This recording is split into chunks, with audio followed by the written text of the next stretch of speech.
السلام عليكم ورحمة الله وبركاته. مرحبا بكم في مطبخ الشيف رفيق. اليوم ما شاء الله كيما راكم تشوفوا عندنا وصفة تاع العسيلة اللي موالف نعسل بها الحلويات ديالي والمعسلات كيما لي سيجار كيما زلابية كيما بقلاوة، يعني كامل المعسلات زيريات، يعني تعسلوا بها كامل مقروط الكوشة ولا مقروط تاع المقلة، يعني كامل كيما راكم تشوفوا. شوفوا اللون ديالها واللون انتم تقعدوا تحكموا فيه، جوزوا تشوفوا الطريقة كيفاش نحضروها. السلام عليكم، صباح الخير عليكم، نهاركم مبروك. اليوم ان شاء الله راح نديروا عسيله، راح نديروا بيسكو جاينا شهر رمضان.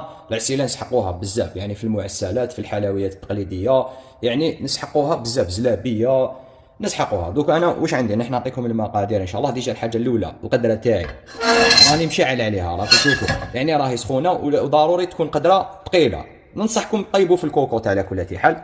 واش عندي المقادير اللي هما واش عندي 2 كيلو تاع السكر. 2 كيلو تاع السكر نسحقوها كامل في هذه الوصفه. انا نحيت منها ديجا المره الاولى نحيت منها 600 غرام، هاي ليك 600 غرام، تما 2 كيلو نسحقوها كامل. لا حاجه الثانيه، عندي الشب، هنا عندي 4 غرامات تاع شب، وعندي لتر من الماء، هاوليك راني دايرو في كسرونه، وعندي حبه قارص، هاي ليك نحيت لها لي زيكستريميتي تاعها، نحيت لها العلفه ديالها، هذيك نحيت لها العظمه.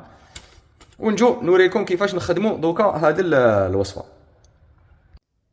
الا هنا في القدره ديالي راني راح نوري لكم هذا الكاس. هذا الكاس يرفد 200 غرام هكذا. هذا الكاس قاع تعرفوه عندكم متوفر، يعني نخدم به باش تشوفوا هكذا. رفد 3 كيسان، يرفد 3 كيسان. انا درت 600 غرام، هي ماشي 600 غرام بالضبط، 650 جات، يعني كيما راكم تشوفوا هاي لك مع اللي طاح هذيك هي. دوك انايا النار تاعي تكون نار ناقصه كامل. هنا راكم تلاحظوا باللي حطيت الماء يغلي، لازم يولي يلحق درجه الغليان.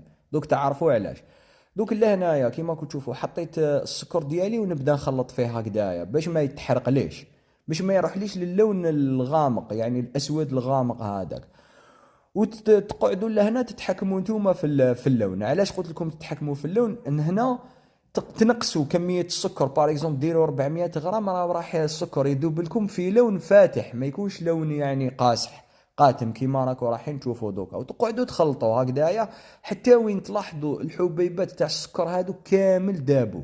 راكم تشوفوا كش راني نكسر فيهم، يعني بلا سباتول تاع الحطب.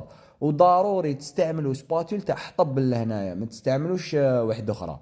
ضروري لازم تلاحظوا باللي السكر يكون داب كامل. راك تشوفوا هذوك النقاط بيضاء هذوك لازم ما يكونوش كاينين، ما يكونوش. هادو من يعني اسرار نجاح الوصفه تاع العسل هكذا. هذه هي الاسرار تاع نجاح العسل. هاي لك ونقعد نخلط حتى وين نلاحظ باللي السكر داب كامل. هاي لك كيما دوكا داب كامل.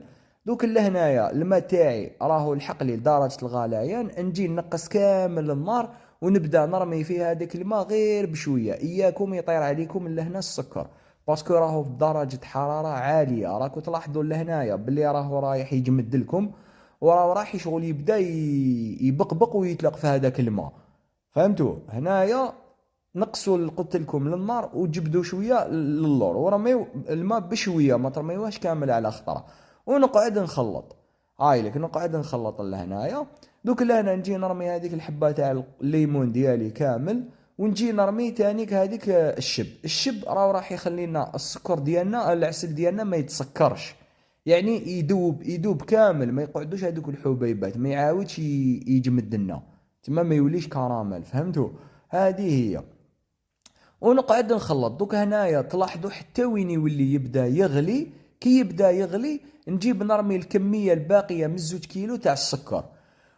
من بعد كي ترميو السكر تقعدوا تخلطوا حتى وين تشوفوا السكر هذاك اللي رميتوه داب كامل، داب. هاي لك كيما راكم تشوفوا، هاي لك راك تشوفوا اللون ولا لهنا شغل شفاف هكذا. دوك لهنايا نبدا نستنى فيه يبدا يولي يغلي. كي يبدا يغلي، هاولي كي يبدا يغلي نحسب له 7 دقائق 6 دقائق. هنا نتوما تتحكموا في القوام. من بعد اذا حبيتوه ثقيل كتر ما شفتوا الوصفه تاعي تاع العسل، تحسبوا 12 دقيقه 13 دقيقه، يعني القوام تاع العسل ديالكم على حساب درجه الغليان والوقت تاع الغليان. وهنا نروح نصفيه ونخليه يبرد مليح مليح. داكور. مور ما يبرد نروح نديرو فيه بلارة ولا في تيرين تاع الزجاج ولا اللي تفضلوها، ولا بيدون تاع السل اللي موالفين تشريوه خبيوه. هنا راح يعطيكم 3 كيلو. انا كنت استعملت ديجا منه باسكو عسلت به ديجا هكذا. وهاي ليك النتيجة النهائية، نتمنى تعجبكم يعني. وعلاش تروحوا تشروه وانتم قادرين تخدموه غير في الدار ويدير لكم كمية كبيرة. وهذه هي النتيجة النهائية. ما تنسوش تدعيوا لي البابا ويما، ربي يجازيكم وبارك الله فيكم. وراني نخلي لكم وصفة العسل الكراميل في صندوق الوصف. السلام عليكم، كنت مع مطبخ الشيف رفيق.